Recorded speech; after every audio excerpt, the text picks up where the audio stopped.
Okay, what's up? So ngayon ay pag-usapan natin ng array. So nag-video lang ako kasi medyo mabagal ang internet.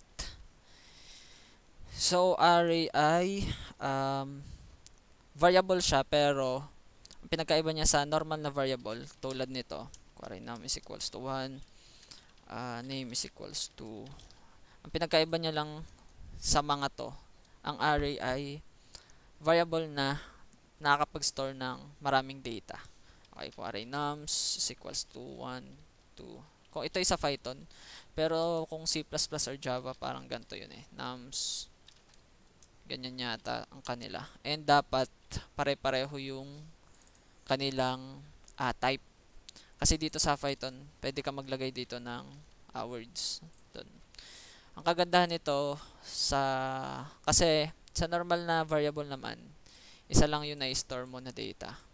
Pero dito sa array, marami kang na-store na data and mas madali mo siyang ma-access. Kasi kung i-convert mo to sa parang typical na variable, so dadami ang variable mo and mas nakakalito.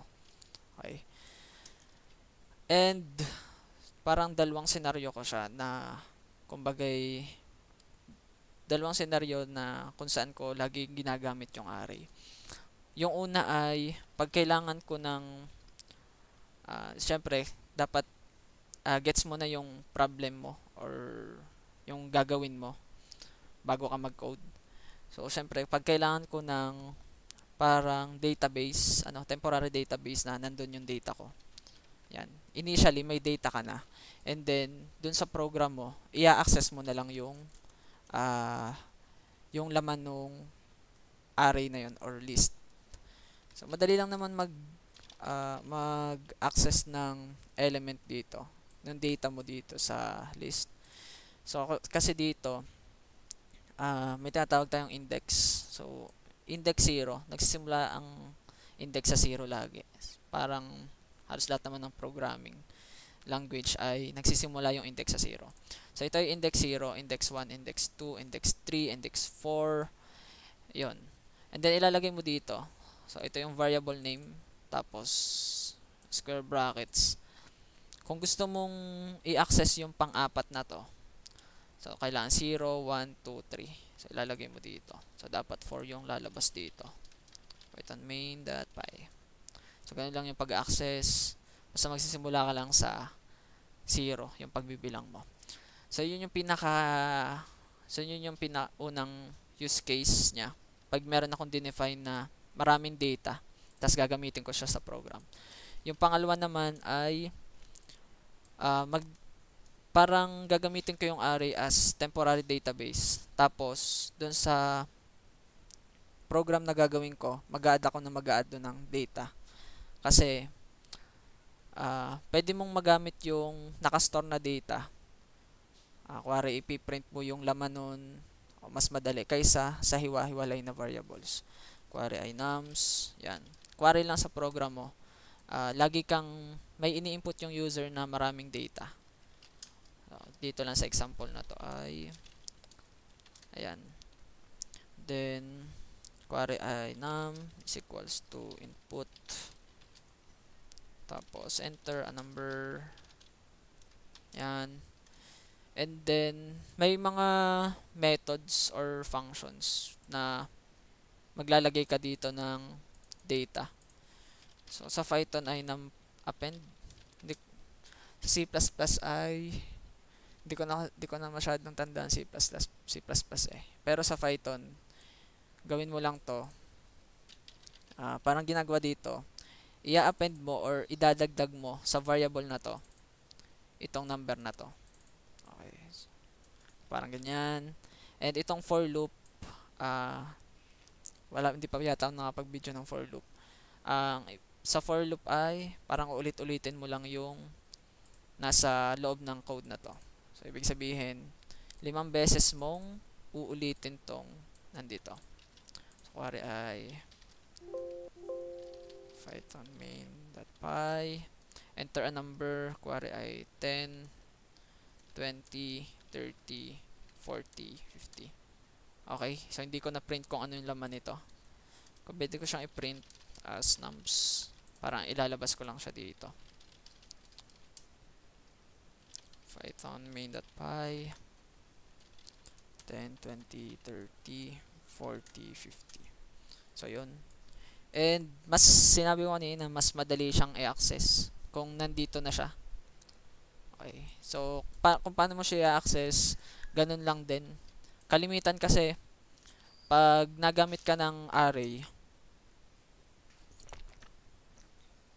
i-access mo siya based dun sa i-access mo siya gamit ang for loop. Okay, so print,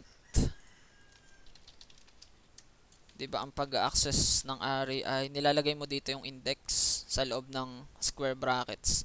Pero ang ilalagay mo dito ay letter I kasi itong letter I na to, yung variable na I na to, nagsisimula siya sa kuwari 0 to 4. So lahat ng magiging value ng I na to ay 0 to 4. So ma-access niya to 0, 1, 2, 3, 4. So pag niran mo yung code,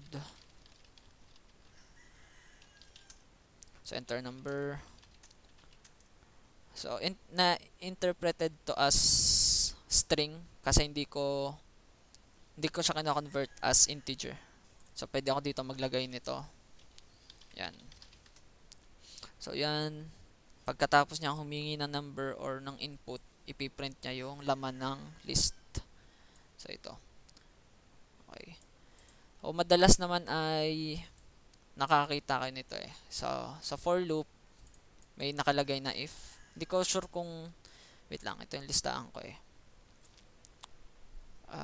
Okay, nag-nested if na naman. Sige. So if kuwari ay i-access mo yung pangatlo. Hindi. Minsan kasi merong sa loob ng for loop, merong if statement. Kuwari ay ito. Pwede. So if nums I is equals to Owen, print yes, else print no. So ibig sabihin dito, maglalagay ano natin yung pinakaunang ginawa natin. So 1, 2, 3, tapos Owen, tapos Falkulan. Okay, so ang gagawin dito ay para ma-access mo tong lahat ng data dito sa array na to, kailangan mong gumamit ng for loop eh. Okay, para ulit-ulitin niya tong pag-access dito. So, kasi wala pa ako sa for loop. Sunod pa. Mas inuna ko yung array kasi muna. Tapos, so yan. Ngayon, mag-i-if ako kung yung nums I ay equal to Owen. So, lagyan natin dito, print nums I. Kung nums I ay equal to Owen, piprint niya yung yes, print no. Okay, so try natin siya. Python main.py. Okay. So, ang pinakauna niya ay 0 to. Okay, 0 yan. Ipiprint niya yung nums index 0. So, which is 1.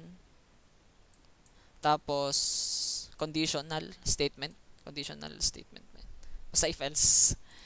So, dahil yung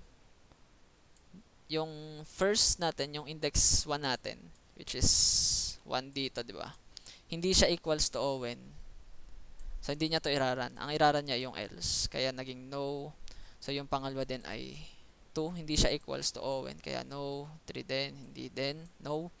Hanggang nung pang-apat na, index 3 na to. 0, 1, 2, 3. Ang value na nito ay itong Owen. And then, nung parang tinest niya, kung equal ba yun, nagprint na siya dito ng yes. Tapos, nung ito ay, ang value na nito ay 4, hindi na uli siya gumana kasi ang value na nito ay Falkulan. So, ang niran niya ay itong else. So, yun para sa arrays.